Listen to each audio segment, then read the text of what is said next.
Kia ora team and welcome to another online tutorial. Today we're going to be looking at a pedigree chart example. An oldie from 2013, but the skills we use to answer this question still very relevant to the types of questions that get answered today. In fact, almost identical. Okay, so let's start off. Let's have a look through the question. We have a pedigree chart here and they've given us some information. Huntington's disease is a genetic disorder in humans.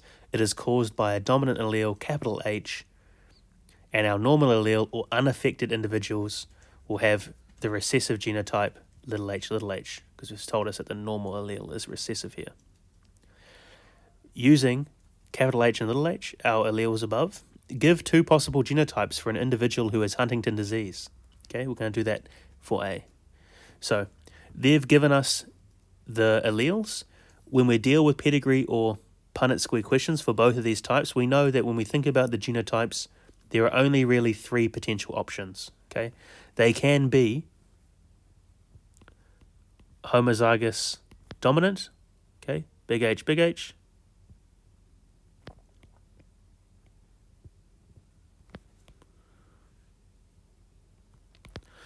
They could be homozygous recessive, little h.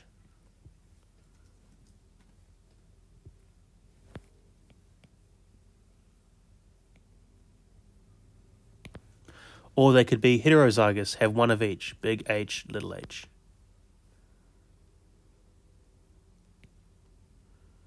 Heterozygous. Okay. When we look at this, we know that, or it's stated here, that Huntington's disease is a genetic disorder in humans and it's caused by the dominant allele, capital H, specifically this bit here.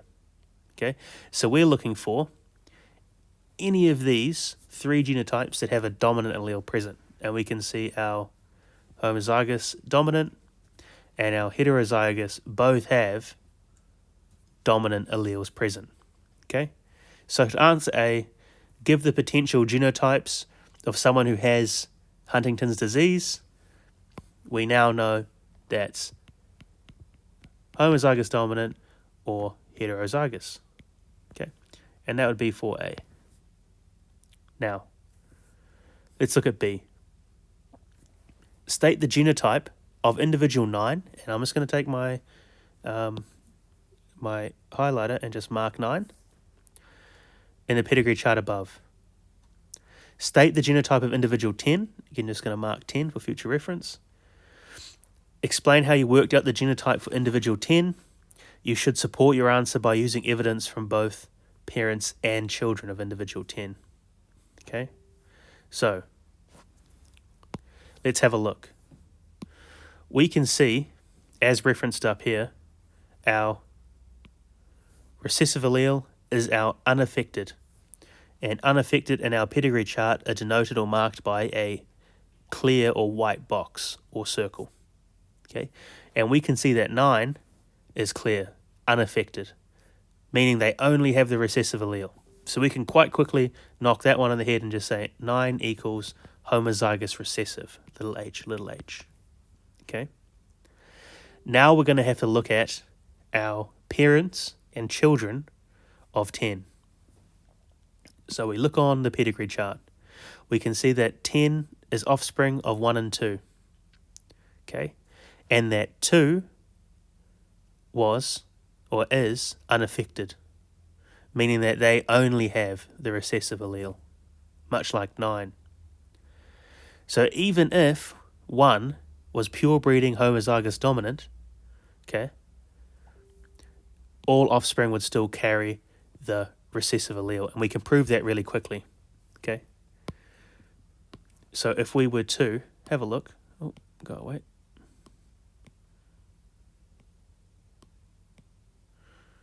If we were to have a look and knock up a quick Punnett square for 1 and 2, assuming that they were both homozygous but dominant and recessive respectively, okay. Oh, it's a daisy. All right. When we make a Punnett square for these two individuals,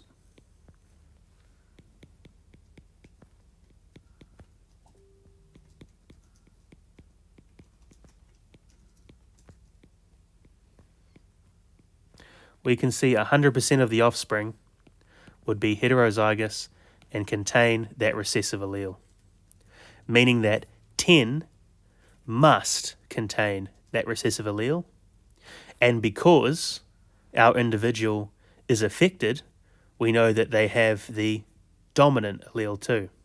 So we know they must have a recessive allele. We know they've got the dominant allele, so there's only one option. 10 is heterozygous. Big H, little h. Let's just clean up this working really quickly.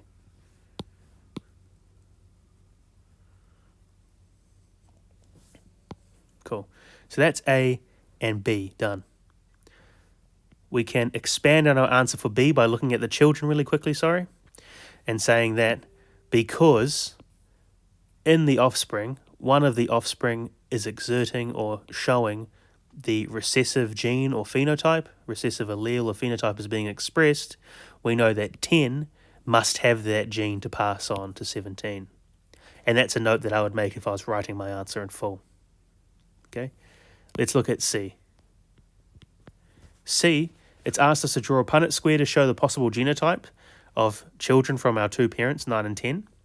From our Punnett square, we want to predict what fraction of the children would have Huntington's disease and what fraction would not have Huntington's disease. Okay, so using our Punnett square, they want us to show the expected phenotype ratio of the children. Let's get to it.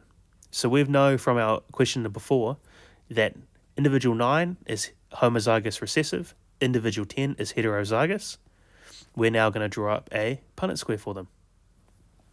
Okay, so I'll put 9 on this side, 10 up the top, okay, which would be, when I draw my Punnett square,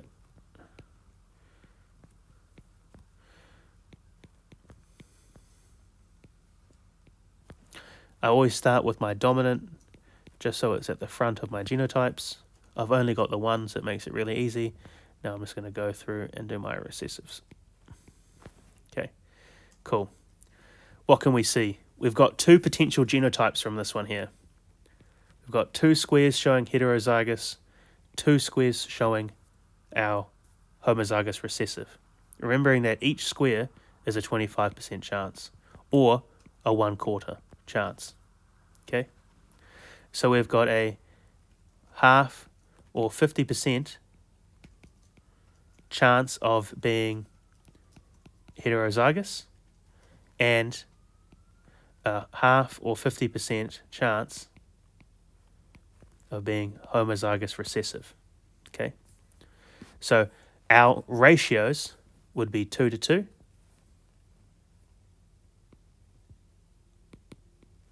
And we can simplify that as 1 to 1. Okay, there's a 50% chance that it could go either way. So that's our predicted genotype. What does it say about our phenotype? Well, 50% will have a dominant allele present, so there's a similar chance, half or 50% chance of infection. Okay, and a half or 50% chance it is unaffected.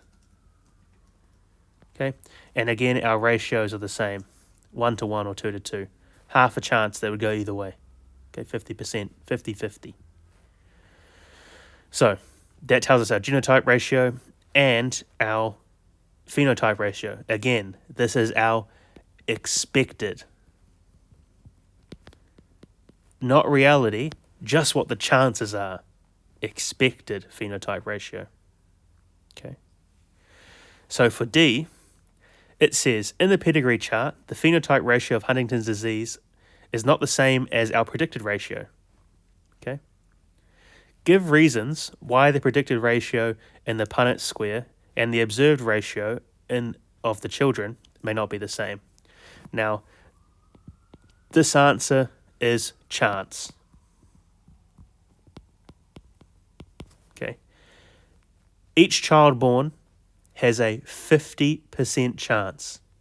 That doesn't mean that 50% of children will be born with that, okay? With that particular genotype or phenotype. A coin has a 50% chance. That doesn't mean that if you flip it twice, that you'll get a heads and then a tails. Okay? Now, for such a small sample size of 4 children, we'd definitely expect some variation from our predictions. Again, it's all chance. Each child has a 50% chance. That doesn't mean that for 50% of the children will have the expected genotype or phenotype. Okay, hopefully that's been helpful. Hopefully it's made some sense to you. I would recommend using this tutorial to go out and try some relevant recent questions. Remember, don't check the answer straight away. Use this guide or this tutorial as a guide to answer the question, then check the answer, fill in what you're missing, hopefully in different colours so you can come back to it and know what you missed when you looked at it originally, and build on your knowledge team.